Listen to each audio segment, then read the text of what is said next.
Hello, ladies and gentlemen of YouTube, and welcome to our Astragoth Ironhand short campaign victory video. So yeah, we're going to be playing Astragoth in this, and we're going to be looking at getting a short campaign. So we're going to be looking to destroy the Lamian Sisterhood, which is not too far from our starting location, as well as Krakadrak, which I'm kind of hoping we see them just disappear naturally. We'll see if we have to intervene or not, on top of the normal 35 occupy, loot, raise, or sack.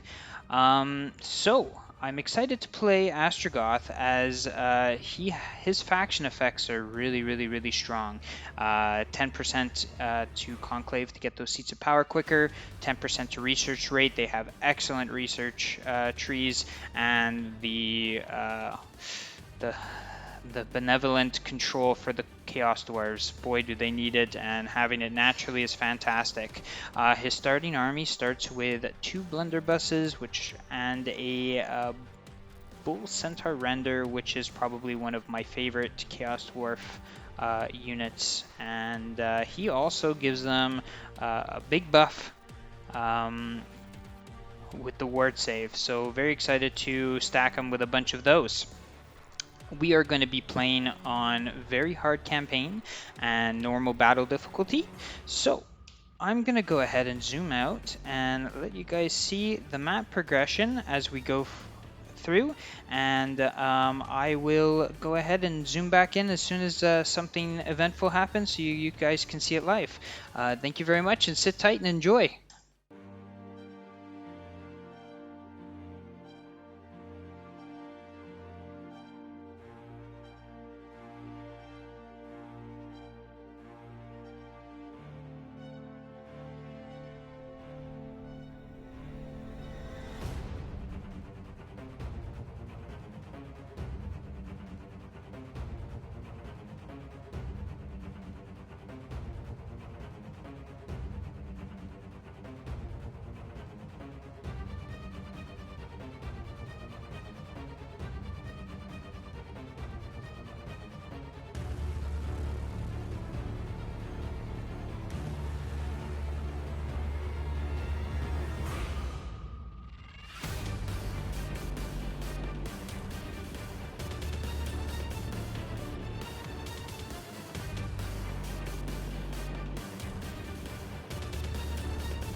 All right, so what an interesting 30 turns we've taken.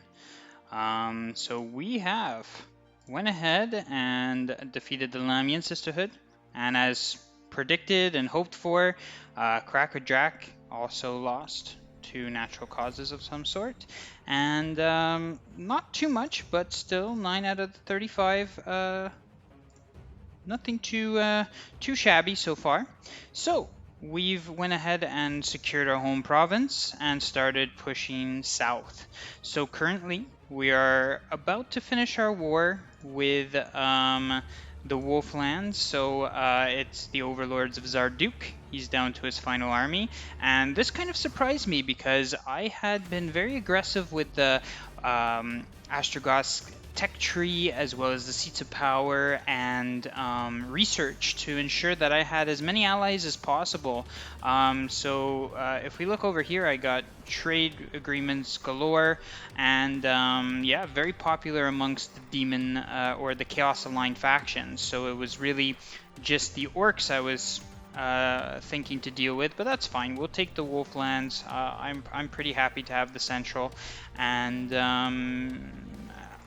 yeah, so right now I still have a very heavy hobgoblin focused army, which, you know, Gordez is making something small much bigger, so I'm having no problem with this current army. We do have a secondary force here who will be trading in his Bull Centaur renders over to Astragoth's army so that they can reap the benefits of his power-ups there. And yeah, once we're done that, the big question falls into are we gonna go east or west? So to the east, which is the most likely choice, is Grimgor, is the big bad over here. So we're pretty friendly with Kolek Suneater, and we're really friendly with Greasus as well. So they're both at war with him. So I think the triple threat attack, we may be able to make quick work of him if everybody plays their part. But we could go for the easier fight here in the west. So we're friends with Drazoth, and he's at war with Skarsnik. But the problem is, if I start pushing west, is going to get, you know, the dwarves' attention and possibly other orcs. So I'm really thinking, let's just clean shop over here with Grimgor and have a good time there. So. Yeah, I'm gonna go ahead and zoom back out, and let's let the adventure continue.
All right, here we are at the end of turn 60, and what a crazy 30 turns it's been.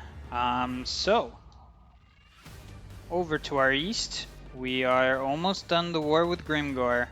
Yeah, pretty much the ogres came in to help a little bit, but it was mostly me. I've been moving forward. I gave a few settlements over to our ogre friends to keep them happy, and yeah, during those turns,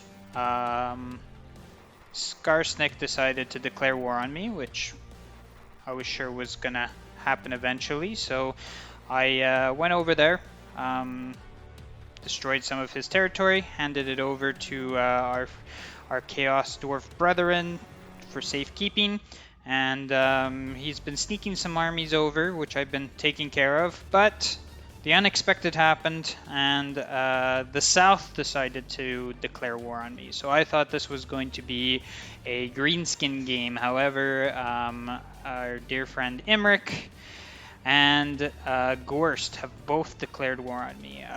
Gorst is not at war with the ogres, so he is currently pushing up, or he was anyway. I don't know where his armies disappeared to, but he was pushing up to the north, and it kind of was looking like I was going to be losing my newly acquired territories, as my armies are really.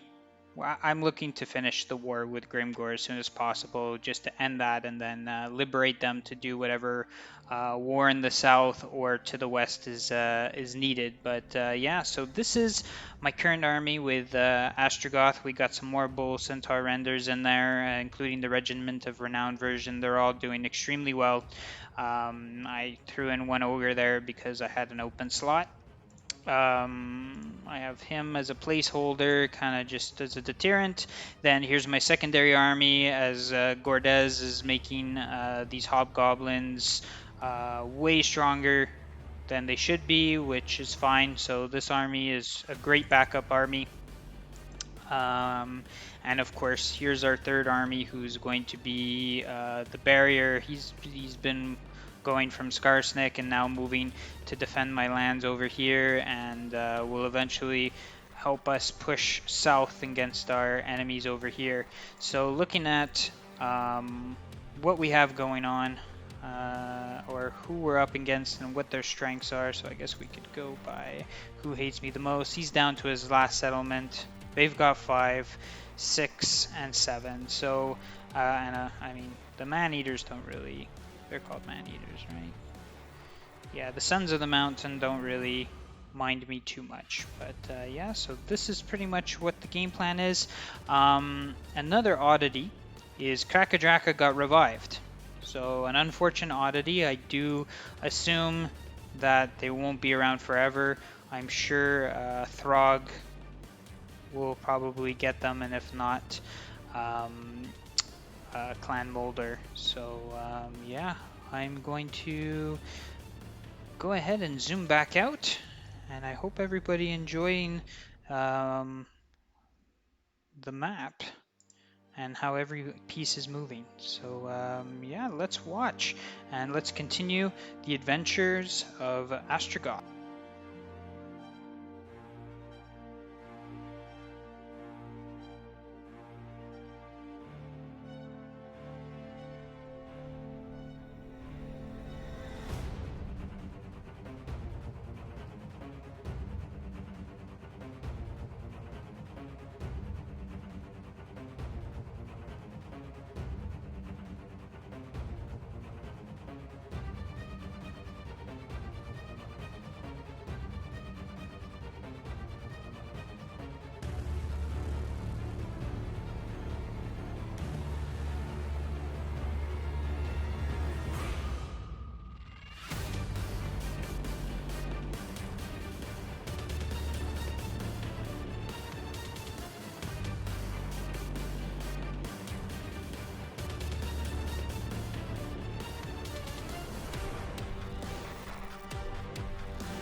right.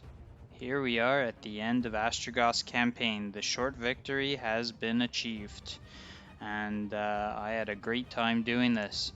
So, just a recap on how our adventure went. So we pushed south and fought the Greenskins along the way, and then unfortunately our brethren in the Wolflands. From there we decided to move east and fight Grimgor, where we also were declared war upon by Skarsnik. So we built a little army over here to defend ourselves, but we pressed on against Grimgor and completely obliterated him with the help of our friend Greasus and a little bit of Kolek Sun Eater there as well, which was very, very, very helpful. During that process, we were unfortunately declared war upon by Gorst and Imric, both of them being a big thorn in our sides as they were quite aggressive. Even Imric to cross our dear friend Dratshoth's lands just to get at us. This was the biggest fight. I think Imric was our biggest challenge. Usually it's Grimgor, but I do believe Imric posed the biggest challenge in this campaign. And a very anticlimactic final fight. I moved an army down here and just discovered Clan Morris and took over the last settlement. So yeah, here we are, Krakadraka again. Somebody wiped them out, so I didn't have to. So yeah, I just a few little recaps on some of the armies I had here. If you want to take a look, so the Infernal Guard, great units. The Bull Centaurs are fantastic. They're very, very, very strong. Having one of each hero in every army is pretty much essential. They all work very well. As much as I'm not a huge fan of the Infernal Castellan on the battlefield per se, the increase in campaign movement is vital. I mean, there's so much going on in this campaign, and being able to get there as fast as possible is pretty vital. So if you are planning on doing a Astragoth campaign, I highly recommend uniting with